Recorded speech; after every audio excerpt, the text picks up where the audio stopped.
Ah, now their water is gone. How the general saw through the enemy's ploy.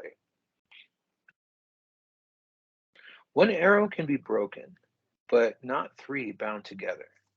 Japanese warlord Mori Motonari, 1497 to 1571, a master of wiles and trickery, is famous for this legendary advice to his three sons.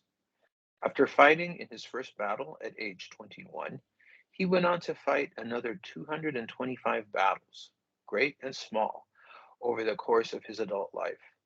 This works out to an astonishing 4 battles per year. What was the result of all this fighting? Originally a lowly Castellan with a meager income, Motonari ended up ruling the entire western portion of Japan's main island of Honshu. Once, when Motonari went on the attack, he simply surrounded the castle, sat back, and waited for the water supply to run out. The castle lord, a man named Aoya Yubai, himself a brilliant strategist, one day brought out his horse and began to wash it with rice in plain view of Motonari's army. From a distance, it looked as if he was washing it with water. Some of Motonari's key retainers advised the change of tactics, but the general brushed their words aside. After a few days, Motonari sent an envoy into the castle grounds, and Yubai received him cordially. I am extremely fond of horses, he said. Let me show you some of my finest. He had 5 or 6 horses brought out, along with buckets filled to the brim with water, that he proceeded to use to cool the animals off and rinse out their mouths. When the surprised envoy came back and reported this unexpected development, Motonari responded, Ah, now their water is gone. He tightened the siege, and Yubai surrendered shortly. Motonari had the insight to see through the enemy's wily ploy. He was certainly a man of keen natural gifts, but he polished his ability with unstinting efforts. Late in life, looking back over his career, he made this telling comment: I never relaxed, not even when asleep. Behind the path where many go, blossom covered hills. So today's story touches on a couple of things. The first one, from this advice that the warlord Motonari gave his sons about the arrows. One arrow can be broken, but not three bound together. This morning we talked a little bit about the importance of solidarity. And I was thinking about this today quite a bit and how important that is. We always say that in order to travel a long distance, it's best to travel together. And certainly solidarity is important in our spiritual journey. That's why the Sangha is considered to be such an important part of Buddhist practice. It's a tough, long journey to make, and we could be overcome by uh, the length of this journey. So it's important to do it together. Alone, we might be broken, like the arrow. But if we're bound together, it's much more difficult to break.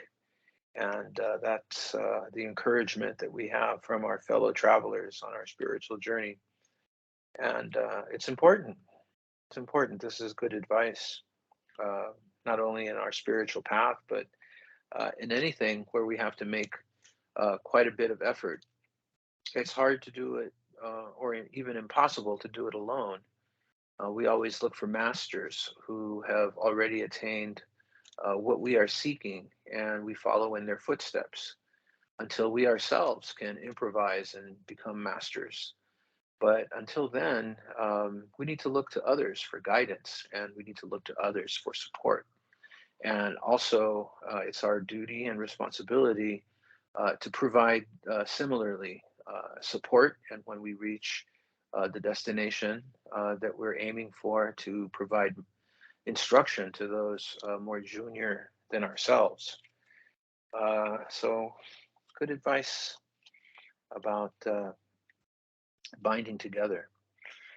The other part of this story is the effort that Motonari made throughout his life. He wasn't born as anything special. He was born a lowly Castilian with meager income. So he was a poor guy starting from the bottom, but he made relentless effort. And as he says at the very end on his deathbed, I never relaxed, not even when asleep.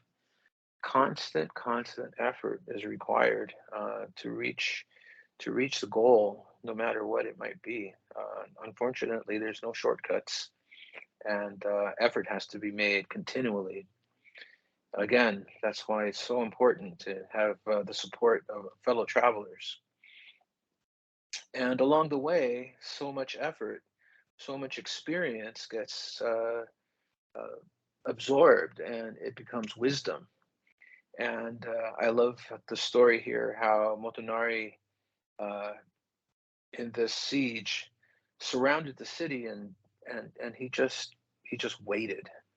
He just waited and until the water ran out, and he was wise. He wasn't impetuous. He didn't attack and spill blood. He just waited, and for the right time to send his envoy to make sure that the water was gone. He was able to get into the mind of the other person, the other general, and say, I think that he's tricking us. He's trying to make us think that he has a lot of water so that he can extend his own life a little longer. But Motonari saw through that and made a calculated risk. He sent his envoy, he observed more, and finally, when he knew what was going on, he asked for a surrender that he got, and didn't spill any blood, which is very, very wise in war. Yeah, and the last bit, the haiku at the end, behind the path where many go, blossom-covered hills. We have to blaze our own trail. We have to go our own way. And this is kind of at odds with this idea of being bound together. But even so, we have to figure out our own way. We have to find our practice, the way that we're inspired to find it, not only in our spiritual journey, but in our means of living as well.